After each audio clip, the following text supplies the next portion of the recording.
welcome back once again. I am Victoria. If you're new here, thank you so much for stopping by. Please join the DIY fam by clicking on the subscribe button, like my videos, share with your friends, and make sure to turn on your notification bell so that you get notified whenever I upload a new video. So today I'll be sharing with you guys the continuation of the previous video that I uploaded, and here I did the pattern drafting of an asymmetric gown. Okay, so this class is going to be the sewing process. Okay, as you can see on the screen, I've gone ahead to transfer my patterns to my fabric.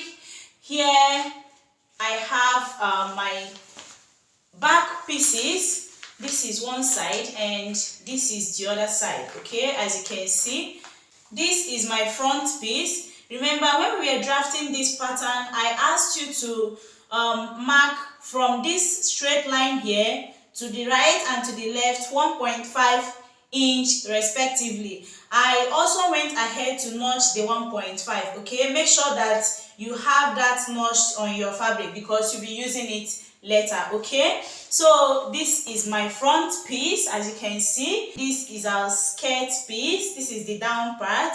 And here I have one piece as I explained when we were drafting the pattern. So this is it. So the next thing that we are going to do is to set this skirt part aside. Okay, then we'll start with the front piece. And before I continue, I would like to tell you guys that I went ahead to cut out this piece. It measures 24 inches in length and 3 inches on fold. Okay, here is on fold. So I'll be using it on the asymmetric part of the neckline. Okay, so I went ahead to cut out this piece. This is gonna be our sleeve. Okay, this piece is what I'll be using for the skirt. Okay, when the time comes, I'll show you how we are gonna use it. So here I'll go ahead and detach my pins here. So once I'm done detaching, I will remove the pattern. Remember guys, I told you to notch the 1.5 inches here. The 1.5 inches that we marked here. Okay, so this is it. I have it notched here. The first thing I'm going to do is to place this like so, making sure that this edge here is meeting this edge here. That is from this point down to this edge here. So I'll be placing it like this. Okay, so that's exactly what I'm trying to do here, and also making sure that these two notches are matching. All right, and I'll go ahead and secure with my pin. So guys, I'll take this to my sewing machine and stitch from this notched area to this point. Remember, I added 1/2 inch seam allowance round the whole pattern. Okay, so I'll be stitching from here down to this point. So guys, I'm done stitching. This is what it looks like. This is our shoulder and this is the asymmetric neckline. So I've gone ahead to stitch that from the notched part down to this place. Okay, in order not to confuse us, this was our initial pattern. Before we turned it like this, we first of all drew out our asymmetric neckline. Okay, and remember, this part has the shoulder while this other part is the one that has the asymmetric neckline. Okay, it's without shoulder. All right, from my labelings, this is the chest line, bust line, and waistline, and this was supposed to be our waist dart. Okay, and here on this part, this is the waistline, the bust line, and the chest line. Okay, so this part is facing this side. Okay, so in order to make this thing to balance once again, we had to, from these two notched parts, place it like this and then stitch from the notched part down to this part. Okay, down to this part on the waistline of this part. So from this notched part down to this part, that is where we stitched. So after stitching it, this part will now be like this. Okay, you see, the chest line, the bust line, and the waistline will now come together the way it was supposed to be. All right, so I'm just trying to explain this thing in order not to confuse you guys. But if you're still confused, what you have to do is just pause the video, play back, follow the process, and you will get it right. Okay, so now this is what I have after stitching. Okay, I've gone ahead to open press my seams. As you can see, I've gone ahead to press it open. This is now the asymmetric neckline. It has come back the way it was supposed to be, and this now is my waistline. All right, this is my waistline. So from this opening, remember I told you to stitch from the notched part down to the hem part. Okay, so this is the 1.5 inch that we left open. So we'll be passing this strip of fabric that I cut out through this place. So passing this strip of fabric through this place like this, okay, so that it will look like what you're seeing on the thumbnail. Okay, I'll bring my back panels, remove my pins. So once I'm done removing my pins, I'll go ahead and place it the way it was supposed to be, which is like this. And I'll be placing the front panel on it like so. Remember, right side facing each other. This is the right side, is facing up, so I will place the right side of the front panel on top of it like this. Then I will go ahead and pin the shoulder. Now I will take this to my sewing machine and stitch the shoulder. Once I'm done stitching the shoulder, I'll go ahead and attach this sleeve to it. Okay, once I'm done, I'll bring it back and show you guys the next thing to do. So guys, I've joined the front and back together. As you can see, this is the back, and this opening here is where I'll be attaching my zipper. This is my zipper allowance here. Okay, this is the front. Let me turn it to the front. So this is the front. I've gone ahead to stitch the both sides using 1 inch seam allowance that I added while cutting on my fabric, as you can see. So this is the shoulder area. This is my zipper allowance. Okay, so the next thing I'm going to do now is to set this aside. I'm not really done with this, but I will set it aside and work on the down part, which is the skirt part. This is the skirt part. Okay, so I'll go ahead and detach my pins.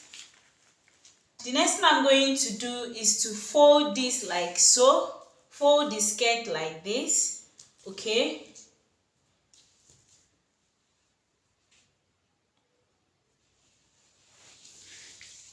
so after folding, this is what I have. So after that, the next thing I'm going to do is to measure and mark 1 inch. Okay, I'll measure 1 inch and mark here. Then I'll be stitching from this point to this 1 inch mark, and after here I will also measure another 1 inch. Okay, then then on the waistline I will measure 1 inch downwards.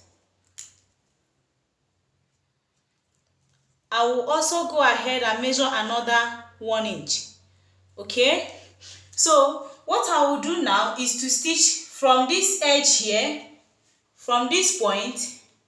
I will stitch from here to this first 1 inch. Then I will leave from this point to this other 1 inch. I will be leaving it open. Then from here I will stitch all the way down to this point here. Okay, I will stop here and leave this place open, then stitch the last 1 inch that is towards the waistline. Once I'm done, I will bring it back and show you guys what it looks like. Okay guys, I am done stitching. I made a little correction. So initially I told you guys to measure 1 inch upwards and stitch, and from that 1 inch you measure another 1 inch and leave it open. From there you stitch all the way towards the waistline. Okay, but before the waistline you have to measure 2 inches, and from that 2 inches you leave 1 inch opening and then stitch the remaining 1 inch. I don't know if I'm making sense. Okay, so you from waistline downwards you would have to measure 1 inch and stitch. Then from that 1 inch you measure 1 inch downwards and leave that open and then stitch the rest. Okay, but I made a little adjustment. Okay, instead of stitching 1 inch first at the bottom part of this, I had to leave this 1 inch here open and then stitch the rest. Okay, so I left a little opening here and then stitched the rest.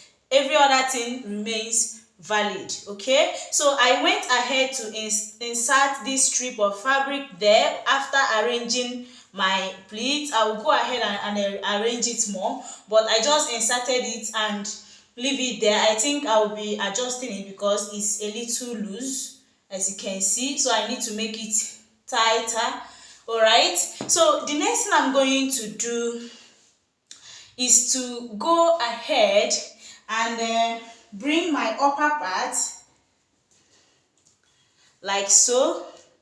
They are right side facing each other, so I have to place it like so and then stitch the waistline. Okay, I'll be stitching the waistline of the upper part to the waistline of the skirt part. So guys, I've gone ahead to attach the upper part to the skirt part. Okay, this is what it looks like. So guys, on the zipper area, I used my pin to secure that part. I will go ahead and stitch it using a loose stitch because I'll be losing it later. I want to stitch it then iron it so that I'll have a crease line which will guide me while attaching my zipper. Okay, so the next thing I'm going to do now is to turn this to the right side. Okay, this is the front. I've turned it to the right side. I'll go ahead and use this strip of fabric that I cut out earlier. Remember, I told you it measured 3 inches by 22 inches. So after checking it and weighing it, I found out that 22 inches wasn't enough. So I went ahead to add extra 5 inches, but I think that 5 inches will be much. Okay, so the next thing I'm going to do is to pass this through this point, the opening that we left on the front side of the upper part. Okay, this is the front. So remember, on this upper part we left an opening after stitching this, so I will pass this through here, as you can see, and I will go ahead and turn my fabric to the back. Like, I'll just flip it to the back. Then I will be attaching this to the zipper area. Okay, and this other one will come to this point. Okay, so guys, the next thing I'm going to do is to go and stitch them down. I will also go ahead and insert my zipper and then hem the lower part. Okay, so guys, this is what it looks like. I've gone ahead to fix my zipper. As you can see, I fixed my zipper. See, it's laying flat and nice. It's neatly fixed. So guys, I want you to note something. If you want your zipper to be laying flat and nice, especially when you're using a stretchy fabric, what you have to do is to use a fusible interfacing on the zipper allowance. Okay, in my own case, I used paper stay on the zipper allowance, and after stitching I just had to remove it, and this is the result. Okay, you can see my zip is laying flat and nice, no bulge, no nothing. Okay, so for the hem part I used the vent method. I have a detailed tutorial on how to finish off the hem part of your skirt or gown without using lining. Okay, I'll be putting the link in the description box so that you go ahead and watch that out. All right, so I know that after seeing it, you know how to go about finishing off the hem part of your gown or skirt easily and neatly without using lining. All right, as you can see, look at how neat it is. Okay guys, we've come to the end of today's class. If you've watched this far, thank you so much. Give this video a thumbs up and make sure to turn on your notification bell so that you get notified whenever I upload a new video. Bye guys, see you in our next class.